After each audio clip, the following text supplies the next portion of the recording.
पण प्रश्न येतो यावर उपाय काय? फोरप्ले टाळण्यामागे काही कॉमन कारण आहे.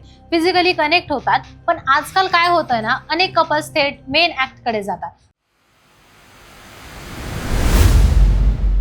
आज विषय थोडा वेगळा आहे, पण खूप महत्वाचा आहे. अनेक कपल्स मध्ये एक गोष्ट हळूहळू कमी होत जाते किंवा अगदी दुर्लक्षित केली जाते, आणि ती गोष्ट म्हणजे फोरप्ले. हे टाळलं जातंय का आणि का, हा प्रश्न खूप लोकांच्या मनात आहे, पण ओपनली कुणी बोलतच नाही. म्हणूनच यावर प्रसिद्ध सेक्सॉलॉजिस्ट डॉक्टर उमेश मुंदडा काय सांगतात, आजच्या व्हिडिओच्या माध्यमातून जाणून घेणार आहोत.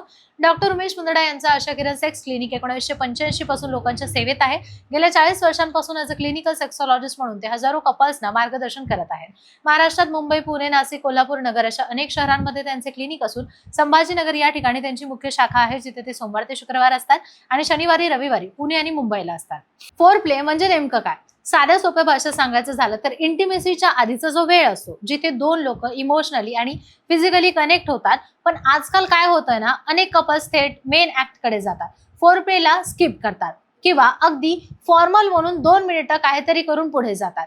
डॉक्टर उमेश मुंदडा म्हणतात की फोरप्ले टाळण्यामागे काही कॉमन कारण आहे. पहिलं कारण म्हणजे टाइम प्रेशर, लवकर आटोपायचं आहे, वेळ नाहीये, थकलोय, असा माइंडसेट मध्ये फोरप्ले नॅचरली बाजूला पडतो. दुसरं कारण म्हणजे लॅक ऑफ अवेअरनेस. म्हणूनच अजूनही खूप लोकांना फोरप्लेचं इम्पॉर्टन्स माहितीच नाहीये. त्यांना वाटतं की सेक्स म्हणजे फक्त इंटरकोर्स, बाकी सगळं अननेसेसरी आहे.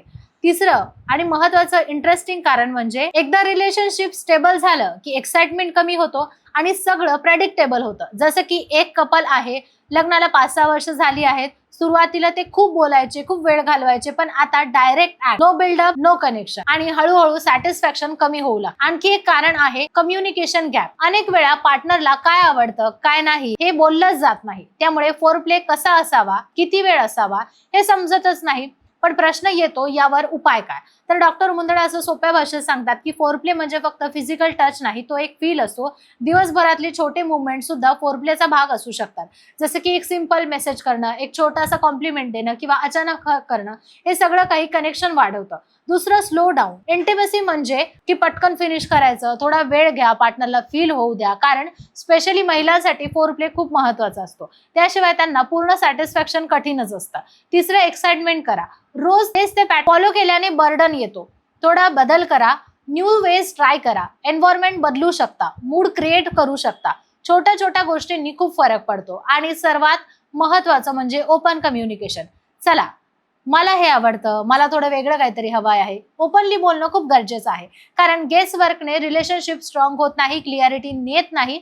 डॉक्टर मुंदडा नेहमी सांगतात की फोरप्ले म्हणजे लक्झरी नाहीये, ती एक गरज आहे. जिथे कनेक्शन आहे, अंडरस्टँडिंग आहे, तिथे इंटिमसी एन्जॉयबल होते. म्हणून जर तुम्हाला वाटत असेल की तुमच्या रिलेशनशिपमध्ये काहीतरी मिसिंग आहे, एक्साइटमेंट कमी झालीये, तर एकदा फोरप्लेकडे पुन्हा लक्ष द्या. कारण कधी कधी छोटासा बदल हा मोठा मोठा फरक जाणवू शकतो. जर तुम्हाला याबाबत अजून काही मार्गदर्शन हवं असेल तर आशा किरणच्या सेक्स क्लिनिकमध्ये जाऊन डॉक्टर उमेश मुंदडा यांच्या टीमशी तुम्ही नक्की एकदा बोलू शकता.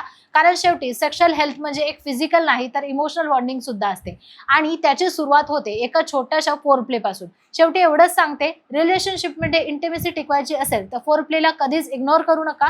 कारण छोट्या छोट्या गोष्टींमधून मोठे कनेक्शन्स तयार होतात. जर तुम्हाला व्हिडिओ आवडला असेल, उपयोगी वाटला असेल तर लाईक करा, कमेंट करा आणि चॅनलला सबस्क्राईब करा.